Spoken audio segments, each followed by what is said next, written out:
Hey, Cailen Ascher here, founder of Calm Biz, and this week I want to talk to you about some simple strategies that'll help move you from local yoga teacher to global yoga entrepreneur. Now, if you've been hanging out with me for any length of time, I'm guessing that the vision you hold for yourself in your yoga career is a little bit grander, a little bit bigger than just being a local yoga teacher. Not that there's anything wrong with hunkering down and serving your local community. I am a huge proponent of that. But if you've set the bar a little bit higher for yourself, if you have this vision of serving on a national or international scale, I want to talk to you today about some shifts and some tips that you can start implementing right now, this year, this next week even, that'll help move you in that direction of serving not just your local community, but the global community. So the first thing that I encourage all of my clients to do, everyone that I work with, in order to shift themselves from serving locally to serving globally, is to have an online hub. This is so essential for any entrepreneur out there, even yoga teachers. And I think it's a really important space to hold for your students, to have an umbrella under which all of your teachings are housed, and having a website is a really essential place for your students to find you, because if you are working on this, impactful career, chances are you're not just teaching at one studio or teaching just a handful of classes. You might be teaching at a few different studios or a few different community centers or other venues that your students want to know where they can find you, and having a website will enable you to list all of the classes that you teach, all of the workshops you're hosting, all the trainings you're running, all the retreats you're doing, all in one place, so that they know, even if you're not at the studio on Monday, they know where they can find you that day if they want to take classes with you, if they want to keep deepening their relationship with you. Also, a website is a great place to house some kind of content for your students that helps them dive deeper into their yoga practice. You can write a blog, you can offer a podcast, you can do some kind of online training even. It's really nice to have one place where they can find you, and you can feel more have a cohesive brand under which you are serving your students. So that's tip number one. Get an online hub. Website is essential.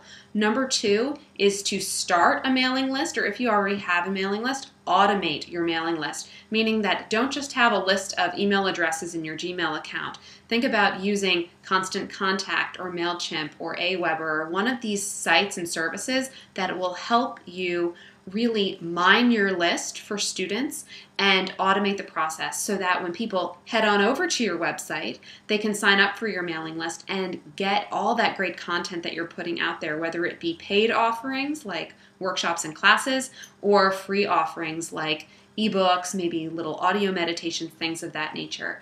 So your students love you, they really, really like learning from you, and they want to know what you have going on. So giving them a way to stay in touch with you in the way that they prefer, which is often email in today's world, is a great step to start shifting again that energy from local to global. Now, number three is to, I don't know if I like this word, but infiltrate other people's communities, and not in a way that you kind of conquer the community, but just introduce yourselves, whether that be online or in person. So if you know someone has a training coming up and you specialize in a certain subset of yoga, maybe anatomy, or you're a Kundalini teacher, or you have some narrow focus like Ayurveda or meditation or something like that that you think would complement their training, pitch yourself to be a guest teacher for an hour, 3 hours a day, whatever they need you for, so that you can get in front of students. More students, the better. And you can also do this online in the form of guest posts and interviews, online speaker series, things of that nature. So you know that you're not just serving your current community, but you're also looking for ways to get out there in front of more students, more people, so that you can get your vision for yoga out there into the world, in front of more eyes. You can serve more bodies and just grow your community in this really wonderful, organic way by teaching what you love and doing more of it. Now, my last tip for today is to share your goals, share your vision, share your voice as much and as often as possible. I think this is one of the easiest, hardest things for yoga teachers to do is to own what you're doing without any caveats. Even if you're just starting out, own what you're doing. You don't have to say, well, I just started teaching yoga and I just finished my teacher training and I'm trying to do this. It sounds so disempowered. Instead, just own it. I am a yoga teacher.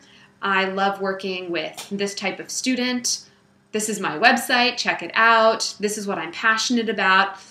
Stand in your power when you're delivering that message. Don't add in the caveats. Don't add in the buts and the ors.